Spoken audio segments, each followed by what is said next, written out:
Sind Sie bereit, eine Vertraulichkeitsvereinbarung abzuschließen, bevor wir mit dem ersten Auftrag starten? Ja, selbstverständlich. Also das ist natürlich in Zeiten wie diesen auch ganz wichtig, dass man wirklich eine Vertraulichkeitsvereinbarung unterzeichnet.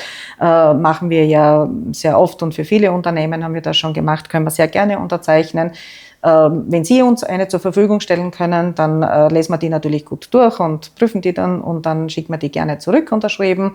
Wenn Sie keine haben, haben wir auch selbst eine vorbereitet. Sie haben eine eigene? Ja, wir haben selbstverständlich. Das ist ja perfekt, weil wir haben nämlich keine. Okay. Das hätten wir müssen jetzt ausarbeiten lassen, also das ist natürlich jetzt ein großer Vorteil. Na, wir haben von unserem Anwalt das schon vor langer Zeit eben aufbereiten lassen und ich kann Ihnen die gerne zuschicken und unterschreiben und damit das perfekt. ist die Sache. Würden Sie da gleich mal unsere Adresse haben Sie ja und den Namen und alles, wenn Sie mir das schon einsetzen, durchschicken, dann prüfen wir das und dann liegt nichts mehr im Weg, dass wir mit dem ersten Auftrag starten können. Ja, super, ja, freut uns sehr. Ja. Dankeschön. Machen wir sehr gerne. Ja. Wenn Sie die gleich zuschicken, dann kriegen Sie es gleich retour. Danke. Bitte gerne.